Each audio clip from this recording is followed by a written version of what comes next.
Do I start? You can start. أعوذ بالله من الشيطان الرجيم بسم الله الرحمن الرحيم إن الإنسان لفي خسر إلا الذين آمنوا وعملوا الصالحات وتواصوا بالحق وتواصوا بالصبر.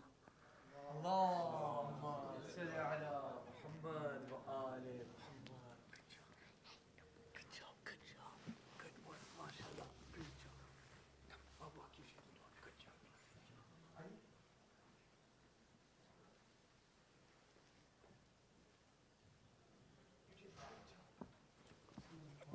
درود محمد وآل محمد. اللهم ذکرنا زیارت الحسین کربلا میں بلا اپنا روزہ دکھا یا شہید کربلا کربلا میں بلا اپنا روزہ دکھا یا شہید کربلا اس جگہ پہ رہ کے ہم اپنے جبین چمے کی خاکی ہو گئے ہم کو یقین ہوئی خاکی ہے ہوئی اس سرزمین اے میرے آقا حسین اب ہمیں دو صدا یا شہید کربلا کربلا میں بلا اپنا روزہ دکھا یا شہید کربلا جس جگہ پہ رہ کے اے تیرے باوفا آخری سانس میں جس نے دی صدا اس جگہ سے ہٹا نن لاشا میرا ہم کو دیکھنا ہوئے علب الکما یا شہید کربلا جس زمین پر تیرے کربل جوان خاکی اپنی جگر میں ہائے ایسے نہ تم کو اکبر کا ہم دیگا پرسا وہاں اور وہاں ارگڑی ہم کریں گے عزا یا شہید کربلا کربلا میں بلا اپنا روزہ دکھا یا شہید کربلا نانا سا او گالا جس جگہ کچھ گیا اس کے خون تیرے منہ پہ مالا سوئے خیمہ کھڑی من دی صدا پانے کی گوند بھی کیا مسر ہوا یا شہید کربلا بے پسر مائی کو والا دے دا پسر جس کے دل میں دعا ہے او مقبول کر ہوئی اس سب کو یقین ہوئی وہ سب کو خبر تو مشکل کشا تو حاجت روا یا شہید Karbala. We ask Mola Abed Sajjad, we ask him to fulfill our du'as, and we ask him to take us to Karbala so we can do the ziyarat of the 72 martyrs of Karbala. We say مولا عابد کا ہے اب کو واسطہ لو دوا جو مریض ان دے شفا ہم کو آسرا ہر گھڑی آپ کا آپ کا نام ہے ایسا بر معجزہ یا شہید کربلا کربلا میں بلا اپنا روزہ دکھا یا شہید کربلا تیرے روزے پہ جاب جائیں گے اے نظر اشک بہتا رہے تیرے نام پر روگے اکر کہیں اتنے کو اتام کر ہم کو یقین خود کربلا یا شہید کربلا کربلا میں بلا اپنا روزہ دکھا یا شہید کربلا آگے دیکھی کہ ہم مولا تیرا مزر لپے اس پر تجانے کی ہوگی پکار کچھ کو تمام مولا اب انتظار اب یا چاہے تو دے دو ہم کو قضا یا شہید کربلا کربلا میں بلا اپنا روزہ دکھا یا شہید کربلا کربلا میں بلا اپنا روزہ دکھا یا شہید کربلا یا شہید کربلا. درود محمد و آل محمد پر.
السلام علیکم.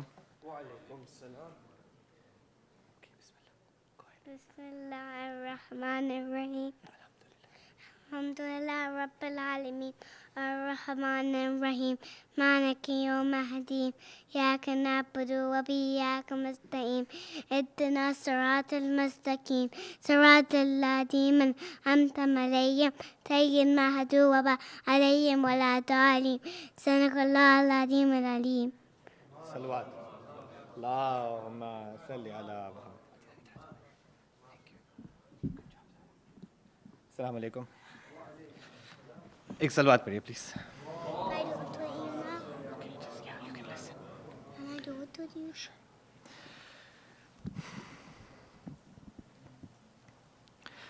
قاسم جو گرے گھوڑے سے تھا موت کا پہرا.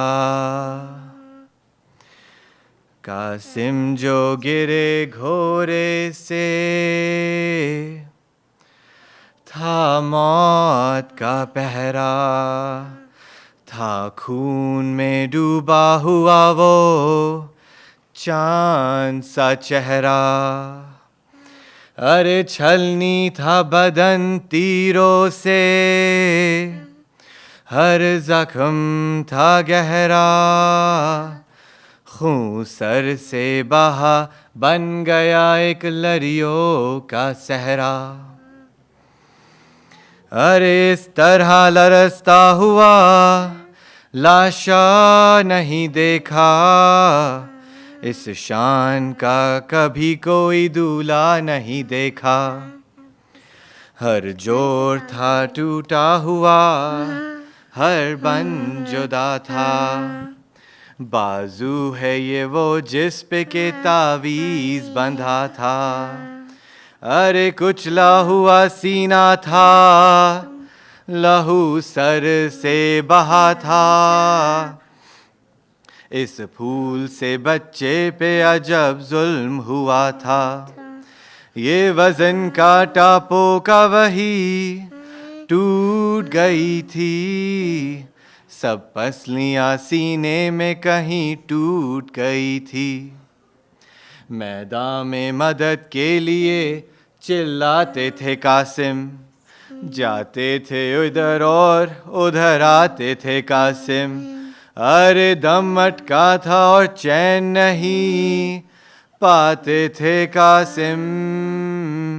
لگتی تھی جو ٹاپے تو طرف جاتے تھے قاسم. ارے گھوڑوں سے کچل جانے کی زحمت نہ دکھائے. اللہ کسی کو یہ مصیبت نہ دکھائے. شیخاک پہ بھائی کا پسر ڈھونڈ رہے ہیں. میدان میں وہ لاشا ہے کہاں ڈھونڈ رہے ہیں. ارے آنکھوں میں اندھیرا ہے مگر ڈھونڈ رہے ہیں. پھر بھائی کا ہر لگتے جگر ڈھونڈ رہے ہیں. ارے تبرا کا وہی گرتے ہیں غشاتا ہے شہ کو. جب جسم کا ٹکڑا کوئی مل جاتا ہے شہ کو. شبیر نے جس کو کبھی گودی میں سلایا ہاتھوں کو بھی چوما کبھی سینے سے لگایا. ارے تقدیر نے یہ آج عجب وقت دکھایا. لاشا اسی بچے کا ہے چادر میں اٹھایا. ارے تھامے ہوئے کولے حسن کستہ جگر ہے. آزا کی یہ گٹری نہیں بیوہ کا پسر ہے. سہ لیتے ہیں کچھ درد بتائے نہیں جاتے. لاشیں کبھی حصوں میں اٹھائے نہیں جاتے. ارے گر شاہردہ اپنی بچھائے نہیں جاتے. ٹکڑے کبھی قاسم کے اٹھائے نہیں جاتے. ارے چادر کو جو تھامے ہوئے عباس کھڑے ہیں. اکبر بھی سہارے کے لیے پاس کھڑے ہیں. کیا حال ہے لاشے کا بتایا نہیں جاتا, شبیر سے یہ صدمہ اٹھایا نہیں جاتا. ارے گہرا ہے بہت زخم چھپایا نہیں جاتا, خیمے کی طرف بڑھتے ہیں جایا نہیں جاتا. ارے اس غم کا کہاں بار اٹھا پائے گی بیوہ, جب لاشے پہ سر دیکھے گی مر جائے گی بیوہ.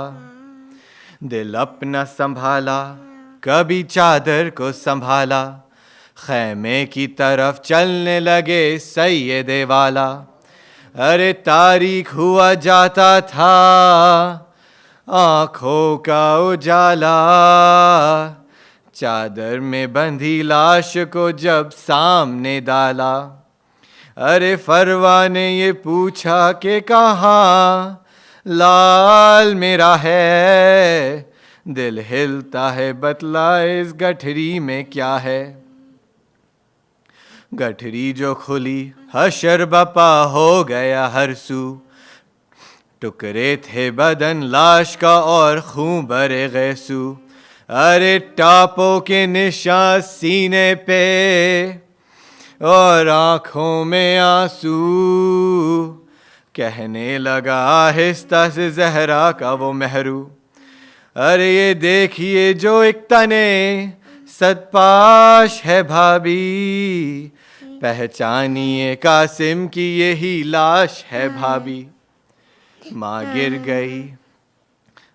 گر گئی یہ دیکھ کے تبرا کے زمیں پر, محشر سے ہی پہلے تھا وہاں خیمے میں محشر. ارے فروا کو سنبھالے رہی خود زینب مستر, شبیر کی آنکھوں میں کمر پھر گیا منظر. ارے لرزش تھی ہر ایک ٹکڑے میں کچلا ہوا تن تھا, لرزش تھی ہر ایک ٹکڑے میں کچلا ہوا تن تھا. شبر کا کلیجہ تھا کہ قاسم کا بدن تھا, شبر کا کلیجہ تھا کہ قاسم کا بدن تھا. صلوات پڑھیے please. Thank you Zara, good job.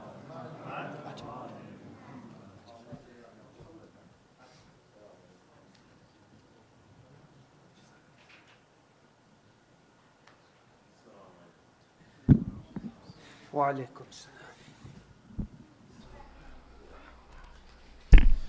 Assalamu alaikum, brothers and sisters. Just a few quick announcements. As usual, kids, please do not sit against the wall. We reserve the wall for the elders who will need it. So please, kids, no sitting against the wall.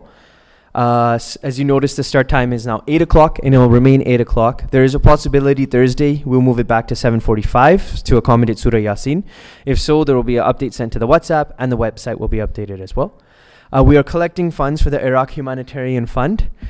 So please do donate generously. The poster is right up there. You can see there's context there, so you can talk to people on the lady side or the gent side. And if you want to send an e-transfer, you can see the email there, sdevg@gmail.com. And please do donate generously. We are also taking donations, of course, for our Muharram Fund. Alhamdulillah, we have raised so far $13,000. So can we get a loud salawat for that, please? Allahumma salli ala Muhammad wa ali Muhammad. Alhamdulillah. We do want to reach our goal of 25,000 inshallah. So please do donate, continue to donate generously so that we can keep our center running and keep inshallah events and azaa and serve Allah at these centers. And your funds will help us actually complete that inshallah. But jazakallah, thank you for the donation so far. And please do keep them coming. Last, anybody who does have kids who they have registered in the kids program, the program is downstairs. We are finding that many people have registered but are not bringing their kids to those programs. So please do send the kids to the program if you have registered them.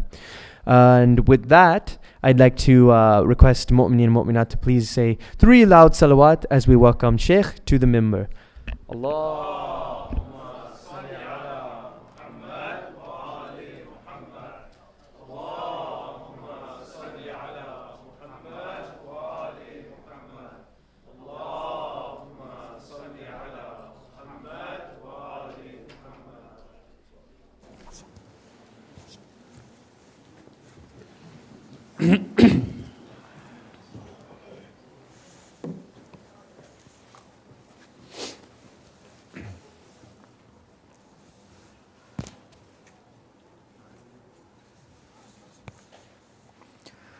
أعوذ بالله من الشيطان الرجيم بسم الله الرحمن الرحيم الحمد لله رب العالمين الحمد لله الذي له ما في السماوات وما في الأرض وله الحمد في الآخرة وهو الحكيم الخبير والصلاة والسلام على المبعوث إلى كافة الورى شاهدا ومبشرا ونذيرا وداعيا إلى الله بإذنه وسراجا منيرا أبي القاسم محمد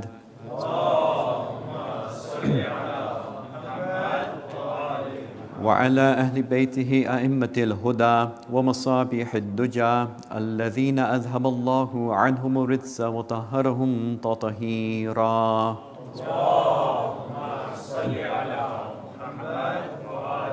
أما بعد فقد قال الله سبحانه وتعالى في كتابه الكريم بسم الله الرحمن الرحيم وإذا مروا باللغو مروا كراما صلوا على محمد وعلى محمد.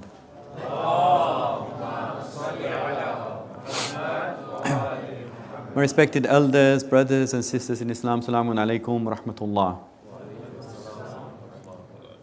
So far, we have discussed 9 attributes of the Ibadur Rahman, those pure, sincere servants of Allah subhanahu wa ta'ala, whose characteristics are listed in verses 63 to 76 of Surah Al-Furqan. And tonight, we will discuss another 2 attributes of these pious and exemplary individuals.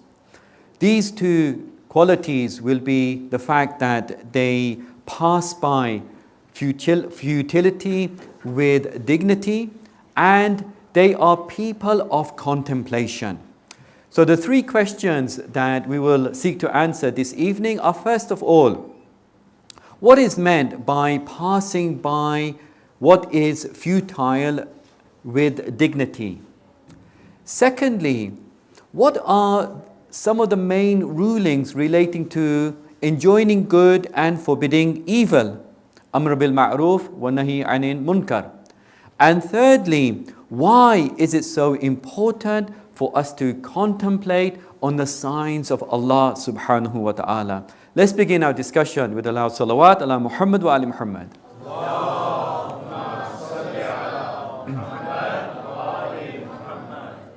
So with regard to the first question, well, this stems from the very first verse that we will look at today. So you will see that displayed on the screen there, verse number 72, the first part of which we discussed already. The second part is what I recited a few moments ago. وَإِذَا مَرُّوا بِاللَّغْوِ مَرُّوا كِرَامًا. The Ibadur Rahman are those that when they see something futile, they pass by it with dignity. Okay, so this is the first quality that we will discuss this evening. What does that mean? That the Ibadur Rahman are those who pass by things which are futile with dignity. Well, according to Allama Tabatabai in Al-Mizan, as I've mentioned in the past, this is his seminal work on tafsir and exegesis of the Quran. He says that the word lagh, which you see here, and which I have translated as futile, although there are these other translations as well, he says that it is anything which is vain, anything which doesn't have a rational basis for it, and it's things that the Ibadur Rahman pass by, but they pass by it with dignity. So it means that if they see something which is vain, futile, it has no rational purpose and objective, and it is really pointless, then they pass by it with dignity. And Allama Tabatabai goes on to say that this futility is something that includes all sins. So when the Ibadur Rahman come across, let's say, some haram music, some people in a drunken state perhaps, or for example, some people looking and interacting in an un-Islamic way, then they pass by all of that, but they do so in a dignified manner. So this is what it means. In essence, the Ibadur Rahman do not taint their souls with this type of vain and love behavior. They are so careful about protecting themselves that they don't only not engage, like we saw in the previous parts, that they are people who do not engage in any of these activities. That's the previous parts. But they are also those who don't allow anything to taint them, to blemish them, to have an impact on their soul. This is really important, especially for us. Sometimes when we are out and about and we come across this behavior, whether it's at school or at college or at work or in our recreation time, people who are either looking or displaying un-Islamic characteristics and qualities. Sallu ala Muhammad wa ali Muhammad.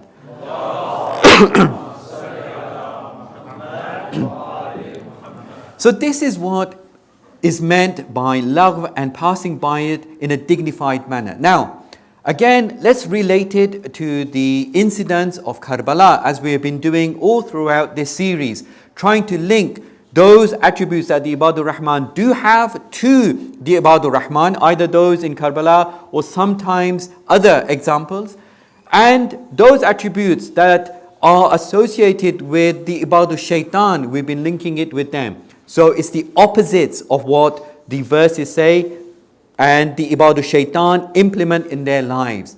So one such example is what happens on the plains of Karbala. So Shimar Ziljoshan comes to Abu Abdullah and he says something lagh, just as the verse mentioned, something vain, something futile and extremely sinful, addressing the representative of Allah subhanahu wa ta'ala, the grandson of Rasulullah sallallahu alayhi wa sallam. Allahumma salli ala Muhammad. In such a derogatory way. He says that you have hastened to the fire in the dunya before the day of resurrection. Right? He is telling Imam Hussain this.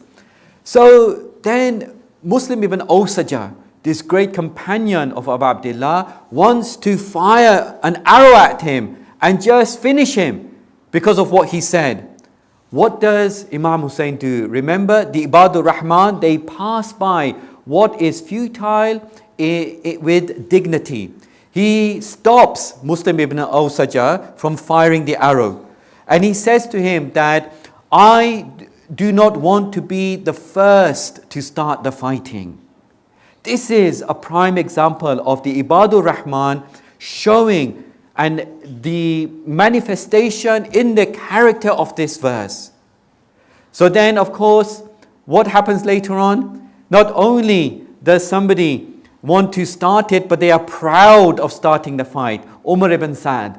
Later on, when he fires the first arrow, he says to his soldiers that bear witness to the governor, meaning Ubaidullah ibn Ziyad, that I shot the first arrow. I instigated this whole battle. Look at the difference between Ibadur Rahman and Ibadur Shaitan. Ibadur Rahman pass by what is vain and futile and sinful in a dignified manner. That's the Ibadur Rahman. Ibadur Shaitan instigate what is vain and futile and sinful behavior. So that's why we see Karbala being a manifestation of a battle, not just between two groups of ordinary individuals, but the embodiments of the two polar extremes of ibad. Ibad of Allah, ibad of Shaitan. Sallu ala Muhammad wa ali Muhammad.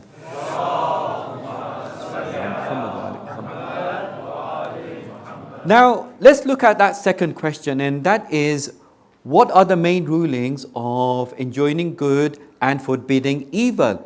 And why is this connected, first of all, with this discussion? Well, I said that the Ibadur Rahman pass by what is vain with dignity. And that might raise questions, as it has in the past when these topics have come up, that, okay, if Ibadur Rahman just go by sinful behavior, fine, they don't allow their souls to be tainted by it, they don't allow their spirituality to be blemished by it, that's all well and good. But then what about our duty to enjoin good and to forbid evil? Don't they do anything about it? Don't they try to improve the situation, or they just ignore everything? They're just passing by everything that is sinful and vain and futile. So this is where the discussion of Amr bil Ma'ruf and Nahi anil Munkar comes in. Because we will see there are conditions and there are steps and levels to doing this. So what I'd like to do this evening for this particular part of this lecture is to go through some of the main rulings of Amr bil Ma'ruf and Nahi anil Munkar in order to illustrate when the Ibadur Rahman would engage in doing enjoining of good or forbidding evil and when they wouldn't. And then you'll get a very good idea of why, for example, this verse says that they pass by with dignity. It means when those conditions are not fulfilled.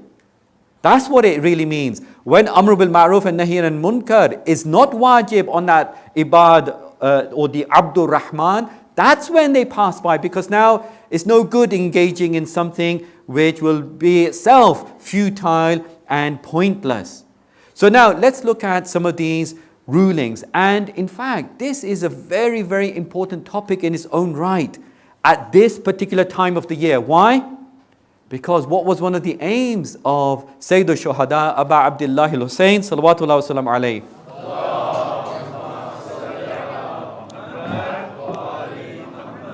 In leaving his hometown, Medina, and then going to Mecca, and then trying to get to Kufa, but being stopped in Karbala, what was his aim?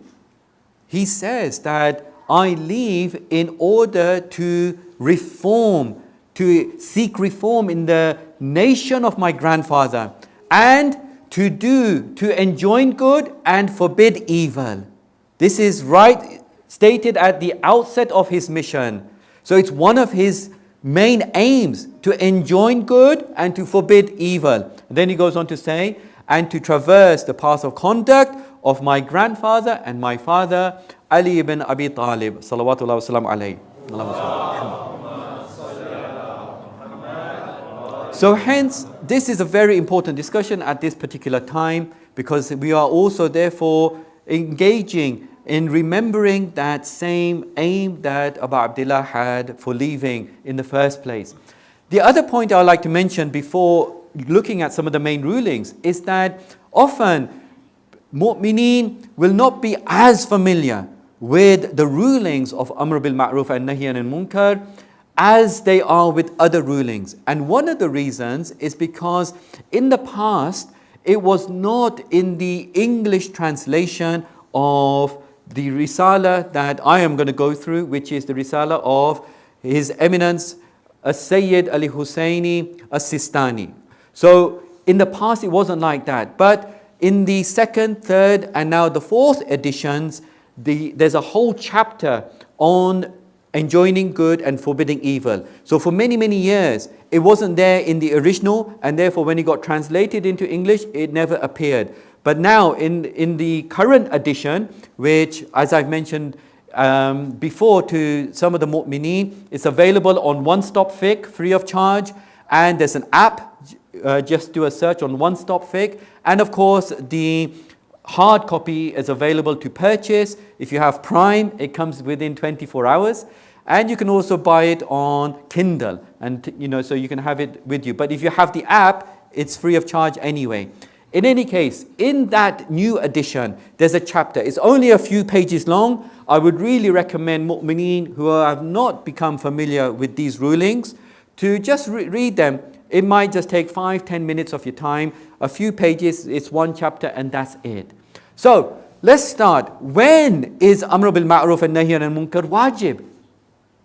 So, everyone needs to obviously refer to the rulings of their own maraja', but I will just go through how it's stated by Ayatollah Sistani. And they are generally very similar in all the between all the maraja, but in case there are some differences, refer to your own marja as well.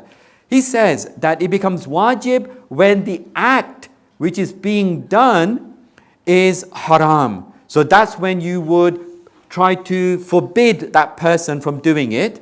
Or when the act that is being missed, not being done, is wajib. So that's when you would enjoin and tell people to do something because they're missing a wajib. So that's the first thing. It's not always wajib and always necessary. It's necessary when halal and haram is in the picture. Secondly, he goes on to say that even though that it's not wajib on everyone to do this, still the person should show some type of disapproval. This is something that he really places a lot of emphasis, that sometimes, because it's known as wajib kifai. What's wajib kifai? That if one person or a group of people say it, let's say it becomes wajib, all right? One person or a group of people do it, the rest don't have to do it, right? That's what is meant by wajib kifai, a collective obligation. Some people do it, or one person do it, the rest don't. But he says, still, it is incumbent on everyone to at least express some aversion, some disapproval of that act in some way, to at least express it based on obligatory precaution. That means you can refer to to the next most learned on this regard. But the key areas are the 5 conditions. And this has come up already while I've been here. So I know that this is important for mu'mineen. The 5 conditions for Amr bil Ma'ruf and Nahi anil Munkar for it to be wajib. The first condition is that the person doing it has to know what is good and evil. From a legal perspective, of course. They have to know what is, the wrong thing that is being done and what should be done. So, Ayatollah Sistani goes on to say that if somebody doesn't know what is good and evil in the first place, sometimes it becomes wajib on that person to learn it. So let's say, I'll give you an example. Let's say there's a request for all mu'mineen to please come forward. Let's recite 3 salawat as you do so. Allahumma salli ala Muhammad wa ala Muhammad. Allahumma salli ala Muhammad wa ala Muhammad. Allahumma salli ala Muhammad wa ajil farajahum. So, with regard to that first condition, it's all about knowing what is evil, what is good. If somebody doesn't, so can somebody just say, well, I'm not very conversant with the rulings. I don't know about the rulings, so I don't know what is wajib, what is haram. So I can't do Amr bil Ma'ruf Nahi anil Munkar. The answer is no. Because according to the rulings, you should learn them. You have to learn them. You have to know what is wajib, what is haram. So that is no excuse. But that is the first condition, that the person should know it, and then it becomes incumbent on them. Secondly, the thing that is being done should not be something that is just done as a one-off. All right? So the person that you are telling should, in your opinion, will most probably do it again. Okay, so it's not that they just do it once and they won't ever do it again. If you know that it was just a one-off mistake, then again, it's not wajib on you to do it. It's only when someone continues doing that sinful activity that it becomes wajib on you. Third condition, you should deem it probable that what you say to them, what you tell them, will have an effect. If you deem it probable that it will not have an effect, then it does not become wajib. Now, this thing about becoming probable, what Ayatollah Sistani says is that even if you deem that it's not going to have any effect, you should still show some type of disapproval of what's happening. even if you know that it's not going to have effect. So for example, I'll give you some examples later on as to what can be done in these situations. But, so what he says is, show some type of disapproval, even if you know it's not going to have any effect. He's extremely strict when it comes to these things. He says, based on obligatory precaution, the person should show some disappointment and disapproval of that act, even if he knows that it's not going to have any impact. The fourth condition is that the person who's doing it, the evil thing, the wrong thing, must not have had an excuse. Right? So, if that person thought that what they are doing is okay, legally speaking, if they have an excuse, again, it's not wajib on you to do amr bil ma'ruf nahi anil munkar to them. If they really truly believe that what they are doing is fine. And then the fifth condition, which is very, very important to bear in mind, is that the person should not be in danger of any harm. Okay, so this means harm to oneself, to one's reputation, or to one's property, or harm to another Muslim's person, another Muslim's reputation, another Muslim's property. Right? So, if property, reputation, or the person himself or herself is in danger of harm, again, there's no obligation to do amr bil ma'ruf and nahi anil munkar. This is extremely important because sometimes people will put themselves in all sorts of very precarious situations, trying to do something very good, trying to make sure that they are telling people what they're doing is wrong or enjoining them to do something good, and yet it's not wajib on them. So you see, my brothers and sisters, there are these conditions. It's not that it's always going to be incumbent. And therefore, coming back to the verse, this is what is meant, that the Ibadur Rahman, they will pass by things which are vain with dignity. It means because when those conditions are not there for them to be doing Amr bil Ma'ruf, Nahi anil Munkar. Sallu ala Muhammad wa ala Muhammad.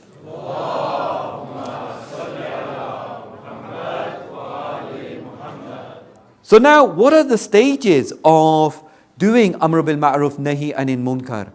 This is all very important because it's not that immediately we try to, do something very harsh and severe. What Ayatollah Sistani says here is that there are 3 stages, and you start with the first 2, then the third one I'll come to, and this is where I'll give some examples of what he says could be done. So the first one is to display heartfelt aversion.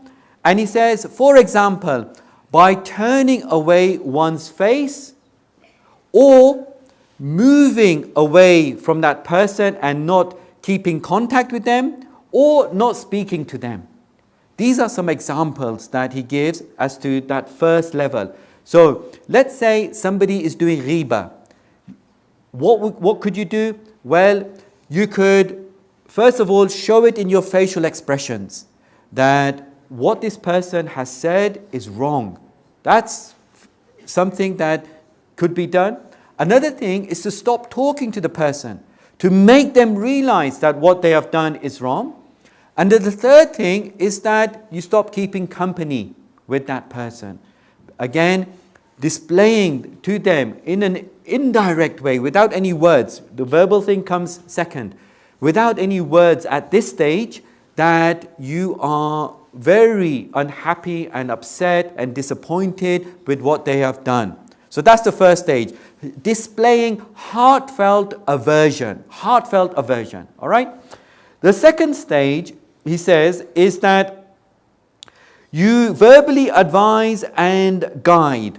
So now it comes to the actual verbal type of Amr bil Ma'ruf and Nahi anil Munkar. You see, my brothers and sisters, it doesn't mean initially we start with that. We can, because he says start with the first 2. So somebody could, but it might not be necessary.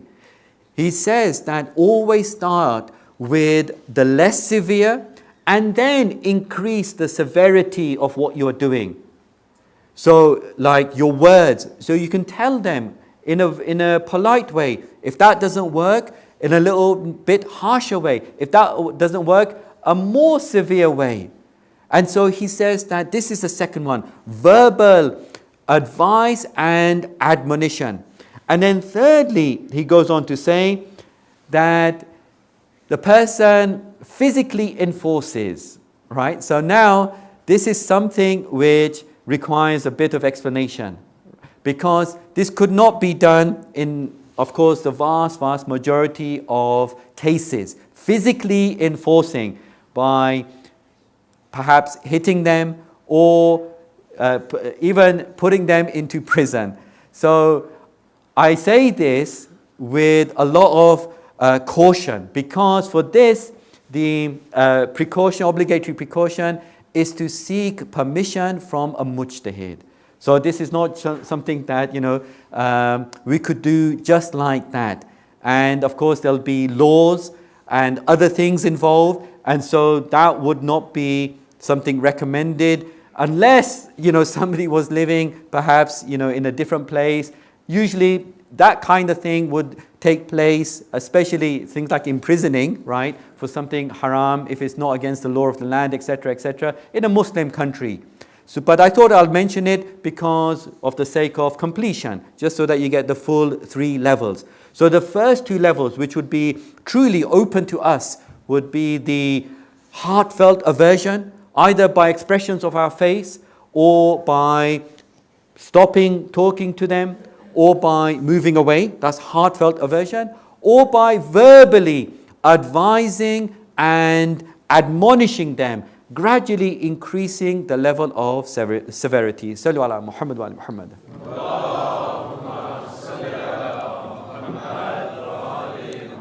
Now, a few other things before we move on to another thing. He goes on to say that with regard to family members, he says that with regard to them, it is the obligation to enjoin good and forbid evil is greater with reference to family members. So if our family members are not performing certain wajibat, for example, they are not performing the prayer, they're not keeping the fast, they're not paying the khums, all of these wajibat which we spoke about before, then that obligation to do, so in this case it will be amr bil ma'ruf, enjoining them to do good, would be greater than if it was someone else, a non-family member. Same with performing haram things. Let's say we have family members who just are in the habit of doing ghibah, or for example, they are somehow falsely making allegations against people, or they are doing something else which is haram.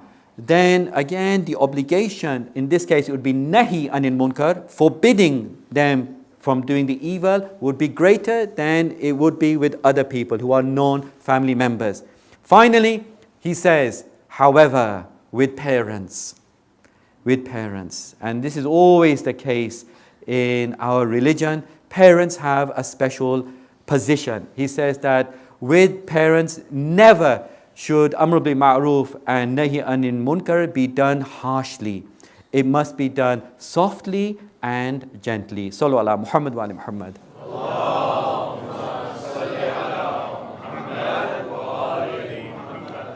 So now I'd like to illustrate the importance of this by looking at a story which is mentioned in the Quran by a group of people who were actually very much involved in this whole concept of amr bil ma'ruf and nahi anil munkar, and then we'll see what happened to them. So it concerns the people of Ayla. Now Ayla was this fishing town on the Red Sea coast, and the people of Ayla were extremely well-to-do when it came to the economy of fishing, right? The fishing industry at that point and that place was extremely good. So they were reaping lots and lots of income from the fishing industry. Now, according to Jewish law, They were following the law of Nabi Dawood, and according to this law, it was haram for them to engage in this type of income making on the Sabbath, right? So they are sometimes known as the Ashabu Sabt, the people of Saturday, or the people of the Sabbath, right? The people of Ayla. So this was part of Jewish law, and therefore they had to observe it. And they did. They did to a large extent. But then the fishing became so good. Now perhaps some of us can relate to this type of situation when some things are just too good and they become big temptations for us. And we start to perhaps think about going that one step too far. So this is what happened to them. They became greedy, that the fishing is so good, instead of 6 days, let's fish on all 7 days. Others in that town, the pious ones, were trying to rebuke them and to reprimand them and tell them that, no, you better not do this. It's enough. 6 days is enough. That 7th day is kept sacrosanct by God. We have to observe the law. But eventually, they just succumbed to their carnal desires. And what they did was come up with a type of ruse, a type of very cunning way to actually get the fish on Saturday. So what Allah subhanahu wa ta'ala did in order to test them was to make sure that the fish only came on Saturday, on the Sabbath. He wanted to test the resolve.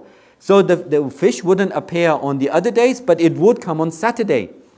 So now, what they did was, they thought that, okay, we can get round this. We can get round this by digging certain trenches and then allowing the water to come through the trenches on a Friday, right? And then they would have these pooled, sort of like ponds of pools where the fish would go down the trenches, because when the tide came in, it would obviously push the water high up, go down these trenches, the fish would fall into these pools, and then when the tide receded, the fish would remain in those pools. And then on Sunday, they would go and collect them, right? So dig the trenches on Friday, get it all ready, don't do anything on Saturday, but then on Sunday, go and collect the fish. In effect, they were trying to bypass the law. Now, we always have to bear this in mind. We cannot play games with Allah subhanahu wa ta'ala's laws. If something is haram, it's haram. If something is wajib, it's wajib. So many times, even I've had people say that, oh Shaykh, what's the ruling about this? But oh Shaykh, please, try to get me a good ruling. It's like, either you're asking me what the ruling is, or you're trying to ask me to find a way around it which is not right. It's one or the other. In any case, they try to do that type of thing, get round the ruling. So now Allah subhanahu wa ta'ala gets angry. Now, the key point here is that there were a group of people who kept on doing Amr bil Ma'ruf, Nahi anil Munkar. Well, in this case, Nahi anil Munkar, forbidding them to do this evil. And then there was another group that were indifferent. They were unconcerned. They didn't give much heed to what this other group of fishermen were doing, the digging of trenches on a Friday, collecting the fish on Sunday, etc. They were indifferent. So when these people, the pious ones, were trying to tell them, don't do this, don't do this, don't do this, that other group, they would say that, why are you telling them? Allah will, punish them eventually, and, it's not going to have any impact. And sometimes they would even ridicule them for doing Nahi anil Munkar. So you had the pious group, the admonishers, and you had the indifferent group. And then of course you had the sinners who were engaging in this activity. So look how Allah subhanahu wa ta'ala deals with them. Like I said, this is in the Quran. If you look at Surah Al-A'raf, for example, it's mentioned there. Allah subhanahu wa ta'ala sends down His azab. What was His azab? His punishment? He turns them all into apes. For 3 days they can't eat or drink, and then eventually they die. Now, the key thing is, who did He turn into apes? Was it just the fishermen? who engaged in that sinful activity by trying to bypass Allah's laws? Well, it was them, definitely. But who else? It was also those who were indifferent, because they failed in their duty to tell them that this is wrong. And in fact, they even mocked the admonishers, the pious group. So the pious group was saved. But those who were indifferent and those who were sinful were destroyed in this really, really awful manner. So my dear brothers and sisters, the point being that with Amr bil Ma'ruf and Nahy anil Munkar, we cannot be indifferent. If those conditions are there, we cannot just say, we're going to do nothing about it. If those conditions are there, we must try and engage in this wajib activity. Sallu ala Muhammad wa ali Muhammad.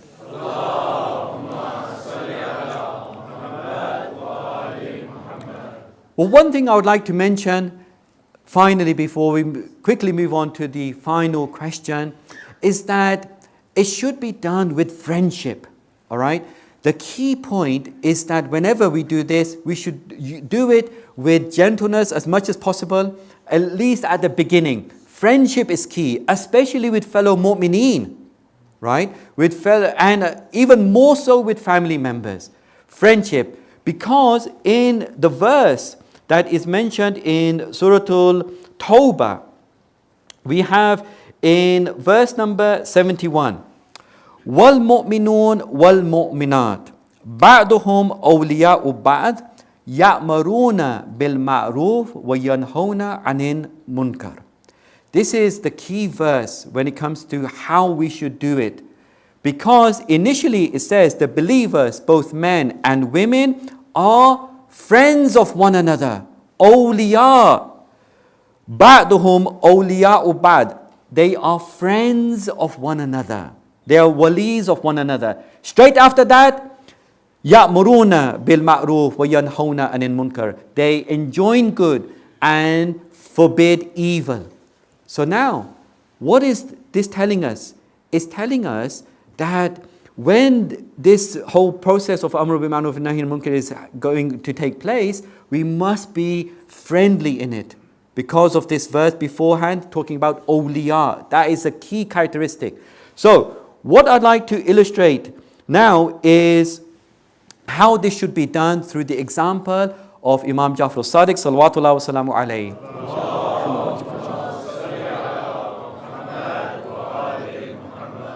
So there was this person by the name of a Shakrani, right? Shakrani was he was a freed slave of the Holy Prophet or one of the descendants of slaves freed by the Holy Prophet, and he was somebody who didn't have much sort of like influence. And one day, the Caliph of the time, it was announced that he is giving away certain monetary or certain worldly material gifts and stipends. So this Shakrani wants to get some of this. Unfortunately, because he has this position of not knowing anyone, he can't go to the court and ask for it. Others are getting it. He's standing outside and he's waiting for someone that he knows that he can say, can you help me go inside and get it for me? He's waiting. Who comes along but the sixth holy Imam? The sixth holy Imam is on his horse. He meets Shakrani. Shakrani comes to him. The holy Imam comes down and greets him very warmly because he was a follower of the Ahlul Bayt. However, Shakrani had one issue, and that was he would drink alcohol. Okay? So the Imam, he listens to what Shakrani had to say, that he can't get this stipend, he can't get this financial or monetary help from the court. And so the Imam says that, okay, I'll help you out. The Imam goes in, and because of his position and everything, he managed to get something and he gives it to Shakrani. As he does so though, he tells him something very important. He says, a good deed is a good deed from everyone, but it is worth more it is worth more from you because of your association with us. Because of your association with us, the Ahlul Bayt. because he was a follower of the Ahlul Bayt. And he says, a bad deed is a bad deed, but it is worse coming from you because of your association with us. So meaning that the Imam knew that he drank alcohol, but look how he does Nahi Anil Munkar. He embodies that verse that the mu'mineen are awliya of one another. They are friends of one another. They try to help one another rise spiritually. It's no good. It wouldn't have been any good if the Imam had told him very severely that no, either I'm not helping you because you drink alcohol, or well, you are a drunkard and why should I, give you this money that I have now got, or somehow trying to put a type of reprimand on him that would really make him averse to the religion or averse to the Imam and carry on drinking. What's the point of being so harsh and firm in our stance if it's not going to have a desired effect? It'll have the opposite effect. So this is how the Imam dealt with Shakrani, by telling him in this. And to end the story, it's reported that statement from the Imam, that a bad deed is a bad deed from anyone, but it's worse from you because of your association with us, had such an impact that he stopped drinking. So now, my dear brothers and sisters, we are also associated with the Ahlul Bayt. Alhamdulillah, what a blessing. The biggest of blessing, the wilayah that we have. Attending these majalis and mourning Abu Abdullah and his great family and companions who sacrificed everything for the sake of Islam. These are the best blessings for us. But it comes with responsibility. It comes with certain duties. And therefore, we have to make sure, first of all in public, but secondly also though in private, we are not doing anything that will somehow make that bad deed even worse because it's coming from us who are associated with them. I'll read out a tradition that I found extremely effective and had a big impact on me personally. Again, it's from the 6th Holy Imam. If a person from among you is careful with the matters of his religion, speaks the truth, keeps his trust, and is good in his manners with people, it will be said about him, this is a Ja'fari. Right? Imam Sadiq alayhi salam is saying this. If a person is like this, does all these good things, it will be said about him, this is a Ja'fari. This will make me happy and bring me joy. And it will be said, this is the behavior of Ja'far. Our behavior will be associated with the Ahlul Bayt alayhimus salam. Our good deeds, they will say, this is a Ja'fari, this is the behavior of Ja'far, meaning the 6th Holy Imam. Then he says, but if he is not like this, his tribulation and shame will come upon me, and it will be said, this is the behavior of Ja'far. So you see, my dear brothers and sisters, how we behave, it's so important, not only for ourselves, but for our family, our community, for others, especially because we are in such a minority. And most importantly, it will be reflected upon the Ahlul Bayt alayhimus salam. Sallu ala Muhammad wa ali Muhammad.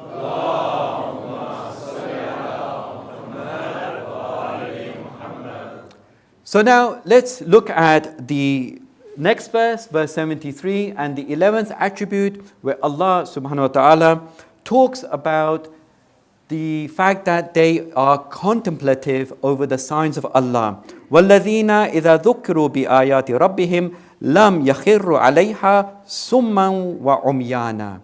So when they are reminded of the Lord's signs, they do not turn a deaf ear and a blind eye to them. So the question was, why is it so important to contemplate on the signs of Allah? First of all, the signs of Allah, what does it mean here? Ayat. The ayat, according to Mufassirin, could mean the verses of the Quran. Yes, they contemplate on the verses of the Quran. But it could also mean generally verses of Allah, the signs of Allah subhanahu wa ta'ala, His natural creation and all the bounties that are around us. So all of His signs, Ibadur Rahman, are those who contemplate on the signs of God. The Quran, they are ayat, and the natural world. And they gain lessons. Why is this so important? It's because this is what makes us human. Being a person who contemplates is actually something that distinguishes us from other animals. In the classic definition of a human being, it is al-insan haywanun natiq. A human being is a rational, sometimes natiq is translated as speaking, but in any case, a rational speaking haywan, animal. So it means that we are animals, that's the common element with other animals, but then you have this important aspect of rationality, being able to contemplate, learn, and then put that learning to improve ourselves. We have that capacity that other animals do not. So it's so important because it actually is part of our human nature to contemplate. And if we don't contemplate, it means that we are just stuck with that haywan part.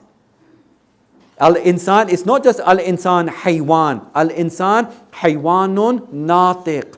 That nutq is very, very important. And therefore, the Quran urges us to contemplate over the verses. أَفَلَا يَتَدَبَّرُونَ الْقُرْآنَ. We are told, أَفَلَا يَعْقِلُونَ. Don't they contemplate on the Quran? Don't they use their intellect? So many admonitions in the Quran. أَفَلَا يَتَفَكَّرُونَ. Don't they think? Why all of these admonitions? It's because we need to contemplate, learn, and then awaken from a state of sometimes heedlessness. Amir al-Mu'mineen, Imam Ali bin Abi Talib, salawatullah wa salamu alayhi,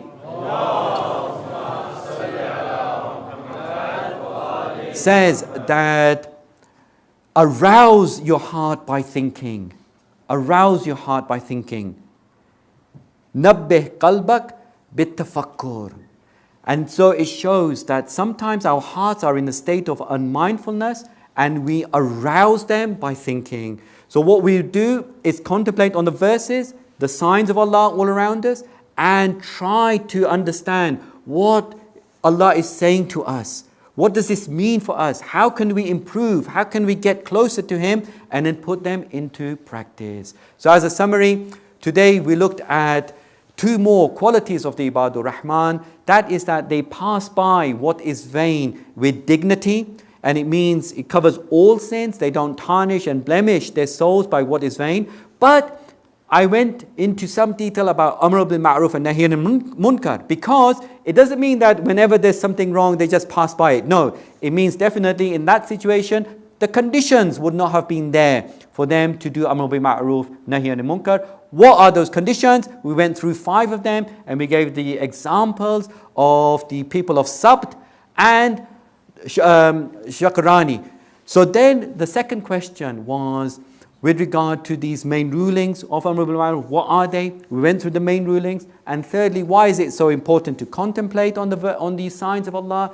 Because it is that thing that makes us human. And therefore, it will be that thing that separates us from animals, and we will not succumb to our carnal desires. That's what animals do. We have the blessing of the intellect. Let's use it to the maximum by contemplating all the time. What is this telling me? How can I use it to get closer to Allah subhanahu wa ta'ala?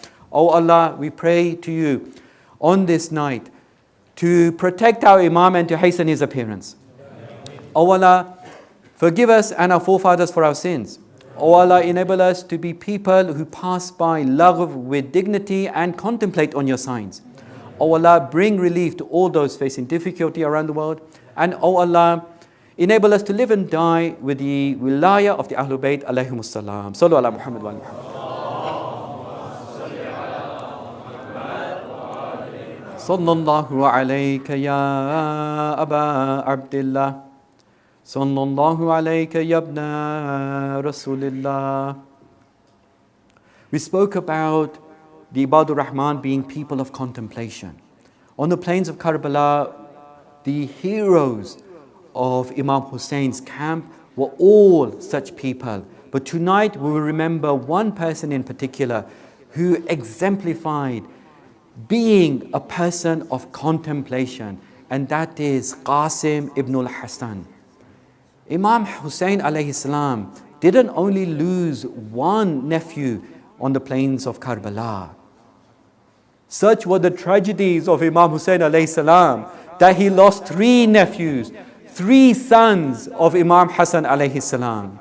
Mu'mineen, it's so difficult for a person to have the responsibility to look after the sons or the daughters of their brothers or sisters. This was the responsibility placed on the shoulders of Abu Abdullah. And therefore, let's try to imagine how hard it must have been for this uncle who was in charge of looking after his nephews to then have his nephews sacrifice themselves in front of him and for him. So the first of these nephews that he lost, it is reported his name was Abu Bakr. This nephew was the eldest of the 3. He was killed when an arrow was shot into him. The second nephew, Abdullah, we are told more about him. He was younger, but then on the day of Ashura, when Imam Hussein was in his last breath, Imam Hussein could no longer stand. So Imam had to sit on the floor, onto the sand of Karbala. When he sat onto the sand of Karbala, this Abdullah, the son of Imam Hassan, wanted to help his uncle. So he comes running out. As he comes running out, Imam Hussein sees him. He says to the holy lady Zainab, restrain him. The holy lady Zainab tries to, but he dodges her and he goes to his uncle. As he does so, one of the enemy soldiers takes his sword and tries to hit Imam Hussein with it. Look at the bravery of this young nephew of Abu Abdullah. So that he would protect his uncle, he puts out his arm. As he does so, the sword hits his arm. It is almost cut off completely. The report tells us it was hanging by its skin. He shouts out, "Oh, my uncle!" Abu Abdullah hugs him. Now this incident of hugging him, my dear brothers and sisters, is very, very significant, because soon we will see him hugging his other nephew. But then we will see the difference between how he hugged him at the start and how he hugged him at the end. So Abu Abdullah hugs him and he says to him, "Oh, my nephew, have patience." At that time, Hurmala takes an arrow and he shoots it, and this Abdullah is martyred in the arms of Abu Abdullah. Imam Hussein says to him, oh my nephew, how hard it is for your uncle that you call on him, but he is unable to help you in your distress." But now let's turn our attention to the third nephew, Qasim ibn Hassan. Shah Qasim was someone who is reported either only 13 or 16 years of age. On the night of Ashura, when Imam Hussein is telling his companions and family what will happen the next day, and telling them to leave and to make sure that they are ready for the next day, Qasim is just in the corner. He's standing aside respectfully because Imam Hussein is addressing all the elders, and he thinks to himself, perhaps Imam Hussein, he just wants all the elders to go out to fight. What about me? What about me? He doesn't say anything. Imam Hussein carries on talking. Now Qasim is thinking to himself that how will I respond to my father if I don't go out and fight? So he says to Imam Hussein, he says to him, and will I be among those who will be killed? Now Imam Hussein, what is he supposed to say to his nephew? How can he say to him, yes, you will be among the foremost? Now on the day of Ashura, Qasim, he turns to Imam Hussein, and then Imam Hussein says to him, he asks him this question which has been narrated in history and will always remain, that, oh my nephew, how do you see death? What is the phenomenal response of Qasim? Qasim says, Ahla min al-asal, I see it sweeter than honey. What a phenomenal response, meaning, oh my uncle, there is nothing sweeter, there is nothing dearer to me than to be killed in your way. And some people say, my brothers and sisters, that this question and answer between the uncle and the nephew was not just something insignificant. It was done so that people always would know that this young hero of Karbala gave his life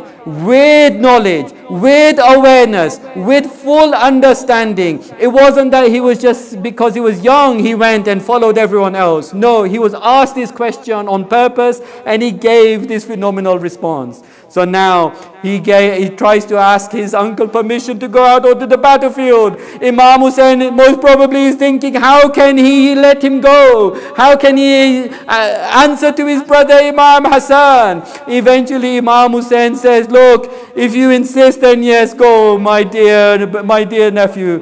Qasim is reported there wasn't even a helmet to fit him, and therefore he just wore a simple amama. He comes out onto the battlefield. The first thing he does is he announces who he is. He wants everyone to know who his father is, who his grandfather is, what they are doing to the Ahlul Bayt alayhimus salam. As he comes out, he says, In tunkiruni fa'ana far'ul Hasan, Sibtun Nabiyul Mustafa wal Mu'taman. If you don't know me, let me tell you who I am. I am the son of Hassan. I am the grandson of the Prophet who was chosen and trusted. Meaning this is who you are going to slay just now. Qasim fights violently. As he does so, he kills many of the enemy soldiers. But now a person who is reported to have been called Amr, he strikes Qasim. Qasim falls face long onto the sands of Karbala.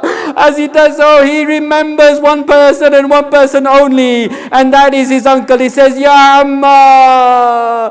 The reporter says Imam Hussein came out like an angry lion.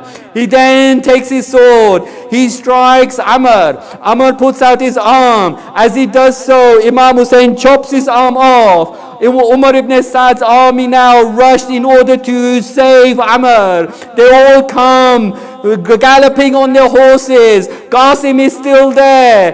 Qasim is seeing now all these horses coming towards him. Imam Hussein can't do anything about it because Qasim is lying on the ground. All the horses begin to trample Hazrat Qasim. While he's alive, he is being trampled. His feet are moving up and down. They are kicking the ground.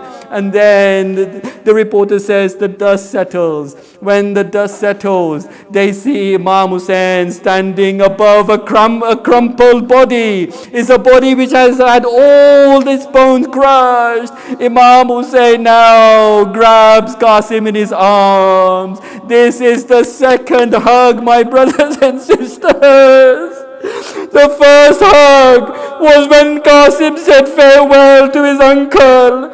At that time, Imam Hussein hugged him. Now he's hugging him for a second time. But if I can, I'll try to point out three differences between the two hugs. In the first hug, Qasim's body was intact. Now when Imam Hussein is hugging Qasim, all his bones are crushed. In the first hug, when Imam Hussein and Qasim embraced, Qasim held Imam Hussein around with his arms. This time, the arms of Qasim are dangling down. And the third difference is, in the first embrace, when Qasim and Imam Hussein embraced, Imam Hussein and Qasim held each other tightly. There was no need to support Qasim. This time when Imam Hussein is embracing Qasim and he takes him back to the tent, they are chest to chest once more. But this time Imam Hussein has to lift him from the ground. And this time the feet of Qasim are dragging on the ground. وَسَيَعْلَمُ الَّذِينَ ظَلَمُوا أَيُّ مُنْقَلِبٍ يَنْقَلِبُونَ مَاتِمَ حُسَيْنَ.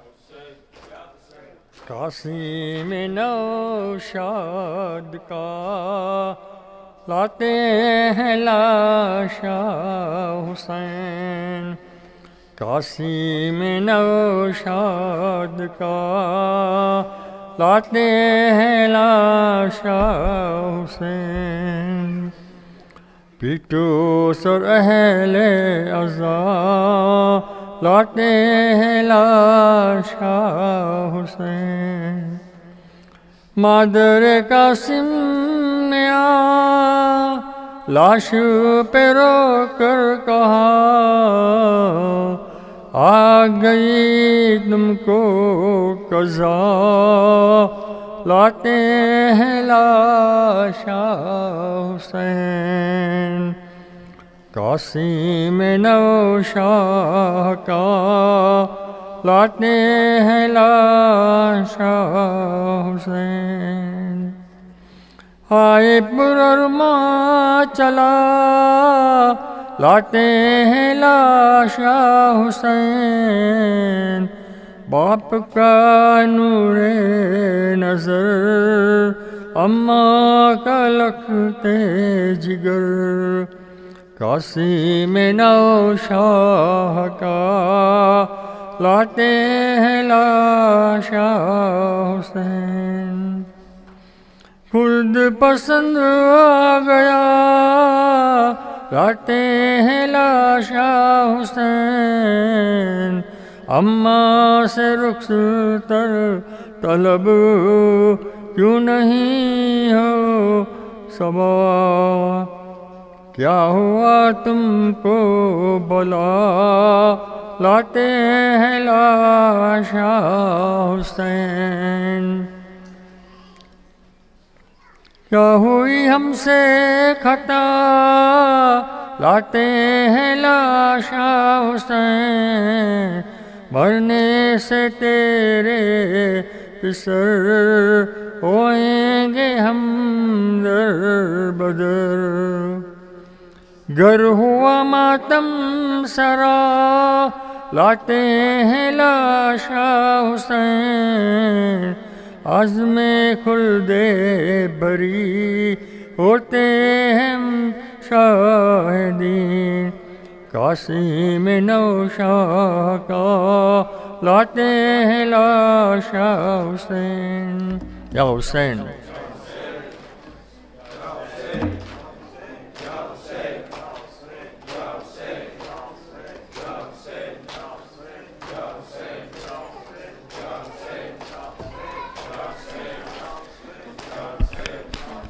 Ya Hussein, Ya Hussein, Ya Hussein, Ya Hussein, Labbaik Ya Hussein, Labbaik Ya Hussein, Labbaik Ya Hussein, Labbaik Ya Hussein, Karbala, we are on our way to you, Ya Hussein, we want to see your dome soon, Karbala, we are on our way to you, Ya Hussein, we want to see your dome soon, walking upon the angel's wings, leaving behind our everything, 75 kilometers on our way to the King of Kings. The air is filled with so much love, the stars shine on us from above. This is our call to everyone. Hussein, raise up your hands and say as one, Labbaik Ya Hussein, Labbaik Ya Hussein, Labbaik Ya Hussein, in Karbala, we are on our way to you, Ya Hussein, we want to see your dome soon. From the moment that we were born, our parents showed us how to mourn, beating our chests, crying in grief. For Karbala, our hearts are torn.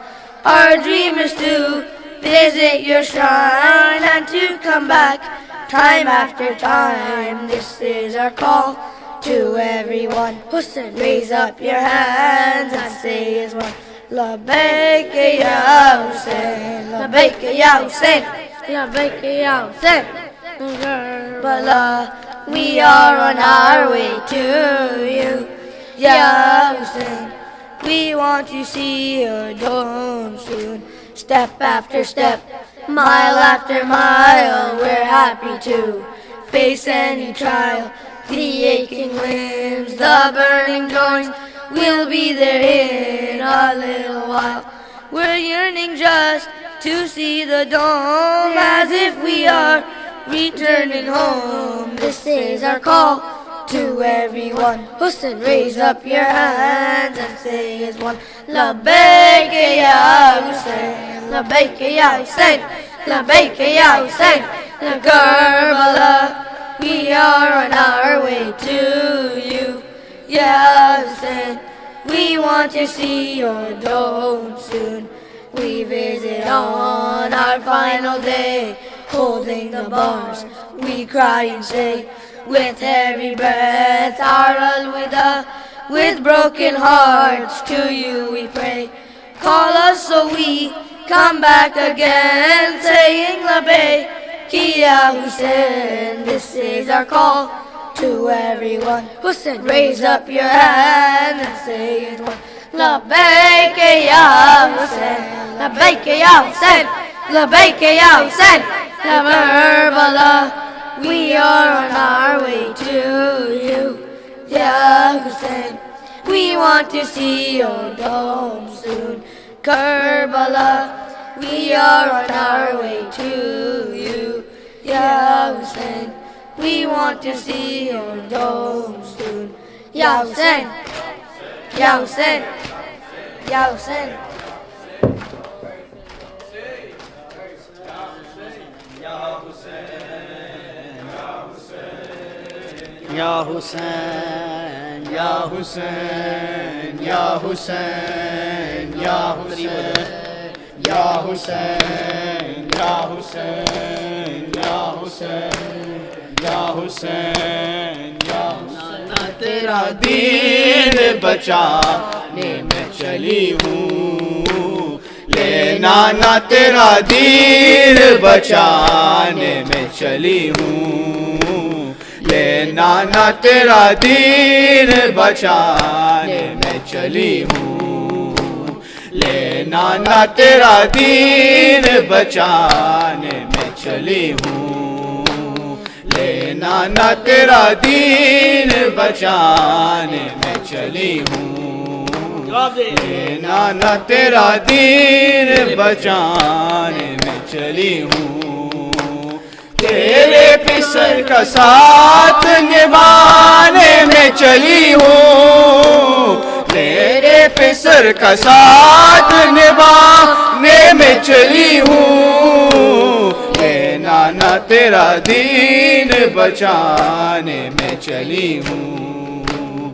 لینا نہ تیرا دین بچانے میں چلی ہوں، لینا نہ تیرا دین بچانے میں چلی ہوں، سردی میں ہوگا قربان دی کے اصول کا، قربان ہوگا پردہ جناب بطول کا، سردی پہ ہوگا قربان دی کے اصول کا، قربان ہوگا پردہ جناب بطول کا، مفہوم تیرا دین بچانے میں چلی ہوں، لینا نہ تیرا دین بچانے میں چلی ہوں، لینا نہ تیرا دین بچانے میں چلی ہوں،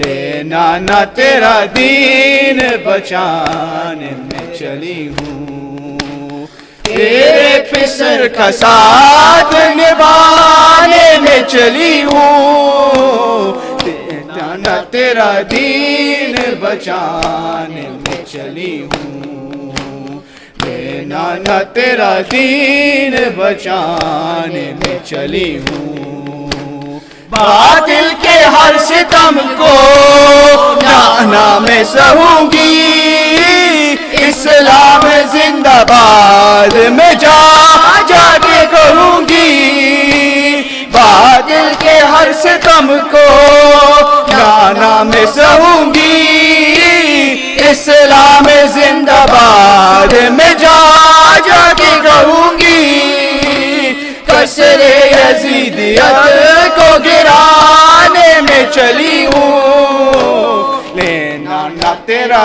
دین بچانے میں چلی ہوں، لینا نہ تیرا دین بچانے میں چلی ہوں، لینا نہ تیرا دین بچانے میں چلی ہوں، تیرے پسر کا ساتھ نبھانے میں چلی ہوں، تیرے پسر کا ساتھ نبھانے میں چلی ہوں، لینا نہ تیرا دین بچانے میں چلی ہوں، لینا نہ تیرا دین بچانے میں چلی ہوں، تفسیر ہوں میں نانا نعت قرآن کی، زینب ہے نام بیٹی کل ایمان کی، تفسیر ہوں میں نانا نعت قرآن کی، زینب ہے نام بیٹی کل ایمان کی، قرآن بازاروں میں سنانے میں چلی ہوں، لینا نہ تیرا دین بچانے میں چلی ہوں، لینا نہ تیرا دین بچانے میں چلی ہوں، لینا نہ تیرا دین بچانے میں چلی ہوں، یا حسین یا حسین یا حسین یا حسین یا حسین یا حسین، پامال لاشا دیکھ کے کہتی ہیں بیبیاں، پامال لاشا دیکھ کے کہتی ہیں بیبیاں، پامال لاشا دیکھ کے کہتی ہیں بیبیاں، پامال لاشا دیکھ کے کہتی ہے بیبیاں، پامال لاشا دیکھ کے کہتی ہے بیبیاں، پامال لاشا دیکھ کے کہتی ہے بیبیاں، زہرا کی طرح ٹوٹی ہے قاسم کی پسلیاں، پامال لاشا دیکھ کہتی ہیں بیبیاں، پامال لاشا دیکھ کے کہتی ہیں بیبیاں، ٹکڑے پکار داشت میں لبیک یا حسین، ٹکڑے پکار داشت میں لبیک یا حسین، آ کر کہا جو مولا نے قاسم ہو تم کہا، پامال لاشا دیکھ کے کہتی ہیں بیبیاں، پامال لاشا دیکھ کے کہتی ہیں بیبیاں، پامال جیت جی جو ہوا ہے اسے سلام، پامال جیت جی جو ہوا ہے اسے سلام، رو کر لہو یہ کہتے ہیں خود صاحب زمان، پامال لاشا دیکھ کے کہتی ہے بیبیاں، پامال لاشا دیکھ کے کہتی ہے بیبیاں، آ جاؤ میرے بھائی تلک بولے یہ حسن، آ جاؤ میرے بھائی تلک بولے یہ حسن، قاسم نالو حسین کی غربت کا امتحان، پامال لاشا دیکھ کے کہتی ہیں بیبیاں، پامال لاشا دیکھ کے کہتی ہے بیبی، ٹکڑے اٹھانے لاش کے سرور کے ساتھ ساتھ، ٹکڑے اٹھانے لاش کے سرور کے ساتھ ساتھ، زہرا گئی ہے دشت میں جانے کہاں کہاں، پامال لاش دیکھ کے کہتی ہے بیبیاں، پامال لاش دیکھ کے کہتی ہے بیبیاں، پامال ہونا لاش چچا کی یہ سوچ کر، پامال ہونا لاش چچا کی یہ سوچ کر، لپٹا ہوا سمو سے ہے فروا کا نوجوان، پامال لاش دیکھ کے کہتی ہیں بیبیاں، پامال لاش دیکھ کے کہتی بیبیاں، مادر کرے گی کس طرح دیدار آخری، مادر کرے گی کس طرح دیدار آخری، ہائے سمو کے چاند سے چہرے پہ ہے نشان، پامال لاش دیکھ کے کہتی ہیں بیبیاں، پامال لاش دیکھ کے کہتی ہیں بیبیاں، یا حسین۔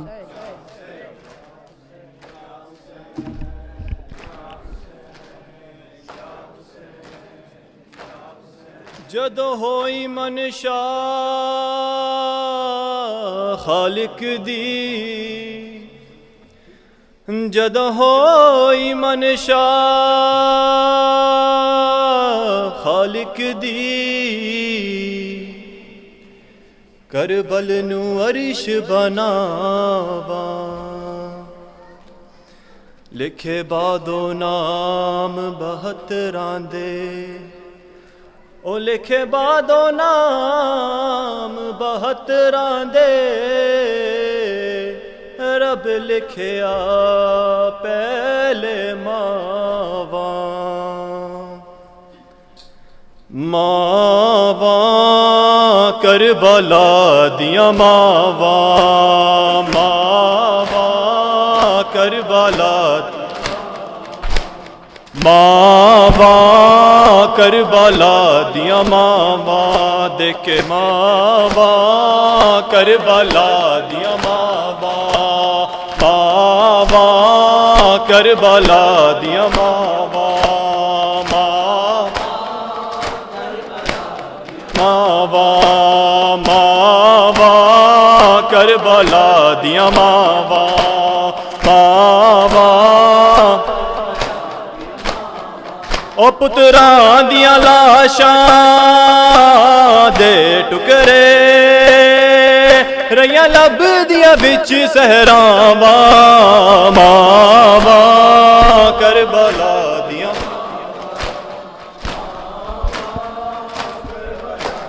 ماواں ماواں دیاں ماواں، ماواں صبر دے مالک نو سین لیلا کھے، اذن جے دیویں تے میں صبر دی سانج چ اکبر دے سینے چو سانگ ہٹاواں، ماواں کربلا دیاں ماواں، ماواں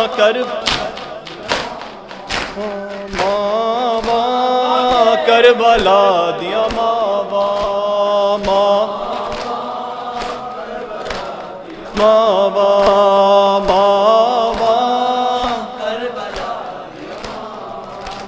صبر دے مالک نو سین لیلا کھے، اذن جے دیویں تے میں صبر دی سانج چ اکبر دے سینے چو سانگ ہٹاواں، ماواں کربلا دیاں ماواں، ماواں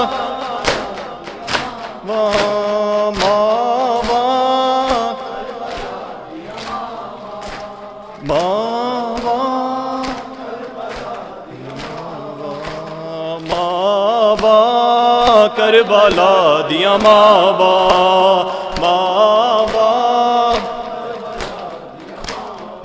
او پتراں دیاں لاشاں دے ٹکڑے رہیاں لبدیاں وچ صحراواں ماواں کربلا دیاں ماواں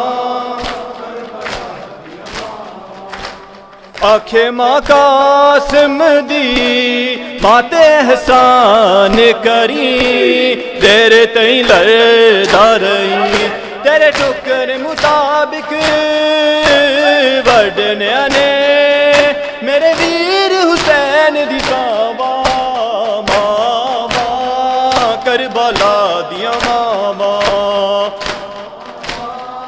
کربلا دیاں ماواں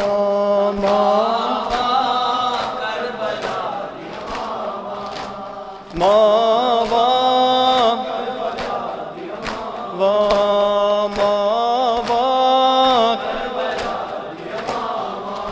ہائے جدو قیدی ہو کے لنگیاں مقتل چوں بین زینب کیتا لاشاں ول ماواں نہ ویکھن کتے رک نہ جاون ساواں ماواں کربلا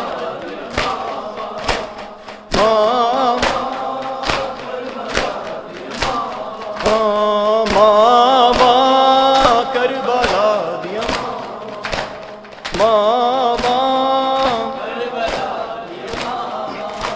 حسین زینب نے کہا کھولیا بد اکھیاں جیتے ساواں رکیاں مینوں شام غریباں دے ویلے دے گا کون سلاواں ماواں کربلا دیاں ماواں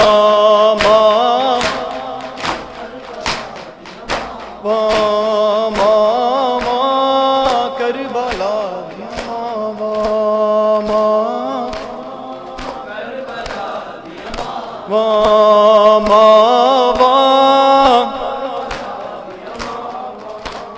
بین کلثوم داسی لال من کے غازی تینوں میں پالے ہسی میرے سر دی چادر بھی لتھ گئی جدو لتھیاں تیریاں باواں ماواں کربلا دیاں ماواں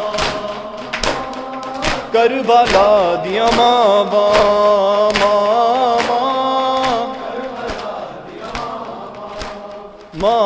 ماواں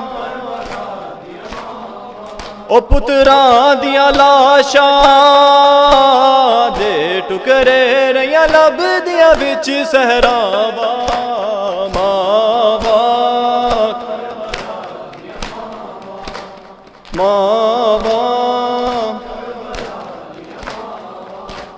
سانگ تے اصغر نوں ویکھے آکھے ہر باب جے نہ قیدی ہوواں سر سانگ تے تیرا لاون لئی میں دیر کدی نہ لاواں ماواں کربلا دیاں ماواں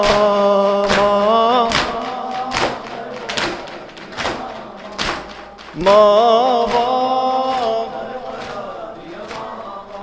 ہائے شمر دے خنجر دے وار زہرا رو کے نال حسین کبے میں چکیاں پیس کے پالیا سی میں دیر کدی نہ لاواں ماواں کربلا دیاں ماواں یا حسین یا حسین یا حسین یا حسین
السلام علیکم یا رسول اللہ، السلام علیکم یا امیر المومنین، السلام علیکم یا فاطمۃ الزہراء سیدۃ النساء العالمین، السلام علیکم یا خدیجۃ الکبریٰ ام المومنین، السلام علیکم یا ابا محمد یا حسن المجتبیٰ، السلام علیکم یا ابا عبداللہ وعلی الارواح التي حلت بفنائک، علیک منی سلام اللہ ابدا ما بقیت وبقی اللیل والنہار ولا جعلہ اللہ آخر العہد منی لزیارتکم.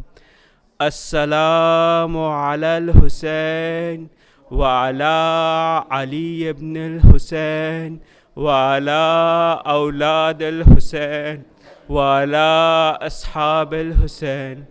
السلام علیکم یا علی ابن الحسین و محمد ابن علی و جعفر ابن محمد و موسیٰ ابن جعفر. السلام علیکم یا علی ابن موسیٰ الرضا کل شفیعنا و شفیع والدینا فی یوم الجزا. السلام علیکم یا محمد ابن علی، السلام علیکم یا علی ابن محمد والحسن ابن علی. الصلاۃ والسلام علیکم یا حجت ابن الحسن یا صاحب العصر والزمان. السلام علیکم یا خلیفۃ الرحمن، السلام علیکم یا امام الانس والجان. اجل اللہ تعالی فرجک وسہل اللہ مخرجک وظہورک. السلام علیکم ورحمۃ اللہ وبرکاتہ. بسم اللہ الرحمن الرحیم. اللہم کل ولیک الحجت ابن الحسن صلواتک علیہ وعلی آبائہ فی ہذہ الساعہ وفی کل ساعہ ولیا وحافظا وقائدا وناصرا ودلیلا وعینا حتی تسکنہ ارضک طوعا وتمتعہ فیہا طویلا برحمتک یا ارحم الراحمین. اللہم صلی علی محمد وعلی محمد.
Brothers and sisters, one quick announcement, announcement is the ladies' majlises will start tomorrow.